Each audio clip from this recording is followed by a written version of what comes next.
Penberthy and Will Goodings, 6 to 9, 5AA breakfast. Lucy and Tom Rain in the chairs till Friday. Coming up after 8 o'clock, Premier Peter Malinauskas will be in studio discussing the university merger that Adelaide will see by 2026. It is the movie bowl. Tom gets to pick 2 movies for me to potentially watch. I've got 5 at the moment, so I need to get it down to 2 though, don't I? Got to whittle it down to 2 for the listeners to vote by 8:20. We'll be drawing those movies. And after 8:30, Dr. Neil deGrasse Tyson, American astrophysicist in Australia, doing a national tour.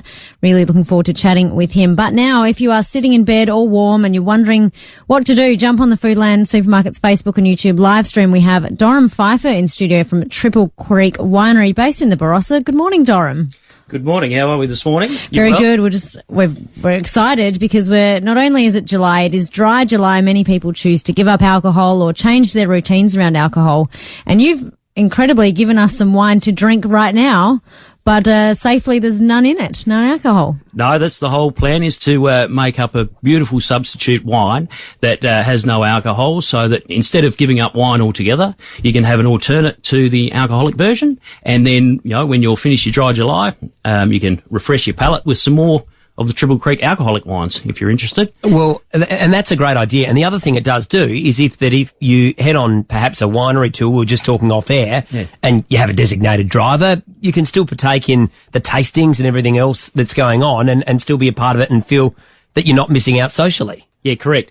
So that's our big philosophy there is, when we do tastings, is to show a range of non-alcoholic wines. And yes, there's some slight differences, but the gap's not as big as it used to be. And the market's really growing in that area, and the developments come through. Lucky for me, many years ago, Dad developed the process to strip alcohol out of wine, but then rebuild it back with all the characteristics. So yes, you miss the alcohol and it gives it a little bit of complexity variation, but generally you see not the big gap that it used to be 5 or 10 years ago. Which is really smart because, if we got to July, otherwise, it would be a time when, wineries and other alcoholic industries would say, oh goodness, this is going to be a difficult month for us. But instead of, just sort of burying your head in the sand, you've embraced it and adapted. Yeah, correct.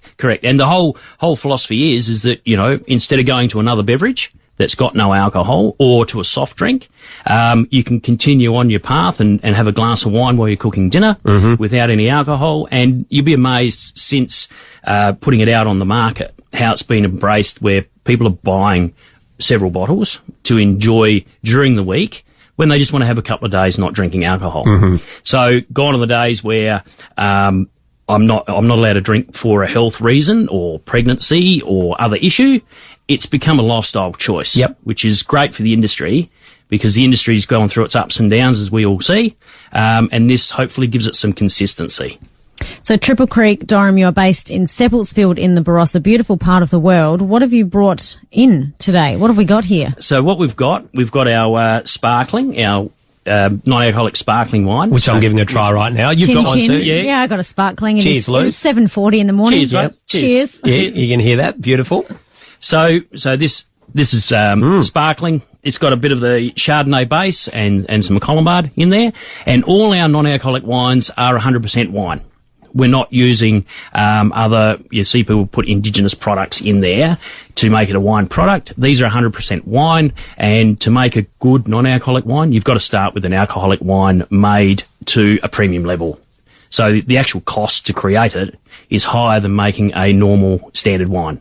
So we start with a high alcohol wine, put it through the process that we developed many years ago, and each time you strip out the characteristics of the wine. So you take the aroma off, which is the smell, take the flavour out, distill the alcohol out, but then you've got to rebuild it to give the complexity of a full-bodied wine. And the alcohol is the hardest thing to replace, because that gives it the texture and the body weight. And you see that more in the red, but the sparkling and the white, beautiful. Is it hard to do that process, or is it costly, or does it take a lot of time? How difficult is that process to extract the alcohol? Yeah, it's a difficult process, and to get it right, you need to make a commitment. So to do it properly, you really need to put through a large, so for example, 5,000 litres through the machine, and you've got to handle it gently through the process. So it is a timely process, but once you create it and rebuild it, you then need to bottle it almost immediately. Yep. So you don't lose those characteristics because the alcohol protects it from a lot of things. And then I've got the white here as well. Is that Chardonnay? Straight Chardonnay, yeah. Lovely. So this Chardonnay's got many parts to it. And you wouldn't know that it doesn't have alcohol in it. To drink it, it's beautiful. Tastes just like a regular Chardonnay. It's beautiful. It's stunning. Goes down smoothly. Yeah. Yep. Especially at 7:45 in the morning. Now we've got a red as well, I believe. Yep. Now that's the straight Shiraz. So we went the 3 traditional grape varieties that Australia's known for. So Chardonnay, Shiraz and Sparkling. And 2 months ago we did our first shipment to the UK, and it's been really well received over there because they understand the grape variety and they know the characteristics they're looking for in those grape varieties. It's you're told not to mix your drinks. I think I've just gone from Sparkling to Chardonnay to red pretty quickly, but that's okay. Delicious. Is this the biggest growth area in the wine industry, or one of the? Yeah, there's a lot of hype around non-alcoholic wine at the moment. Yeah. And the hardest push, yes, it's going to be a massive growth for wine and the wine industry. But the hardest point is the supermarkets where a lot of people sell this non-alcoholic wine. In the foreign countries, and mainly the UK, you're used to shopping for alcohol in a supermarket.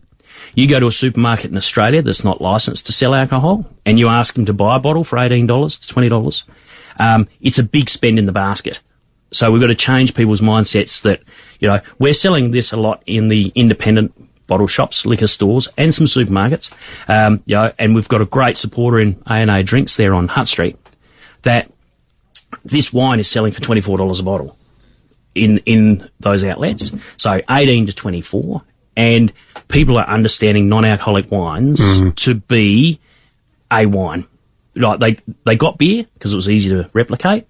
They got some of the spirits that are easy to replicate. The hardest one to do is wine.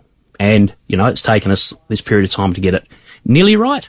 And in the next couple of batches, that the Shiraz particularly will really build up that palate weight.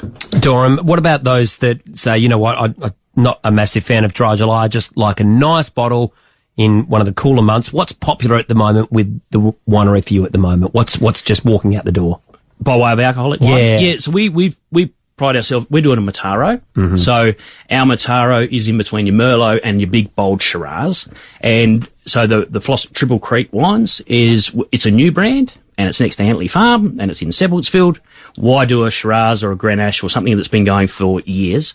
We're going to try and be the hero of Mataro. And our Mataro has got all the complexities of a full-bodied big red, but it's still soft and subtle. My business partner in Melbourne, he's a Pinot man. I tease him all the time. I said, there you go. Here's your Pinot alternative. So we got his mates onto it. Now we got some sales. Well, Dorham, thank you so much for allowing us to drink on air at 7:30 in the morning, very safely, no alcohol in the sparkling Chardonnay nor the Shiraz. Thank you so much for coming in, and we appreciate you sharing Triple Creek Winery with us. No worries. Thank you. Thanks for the time. Pleasure. Thank you. David Penberthy and Will Goodings, 6 to 9, 5AA Breakfast.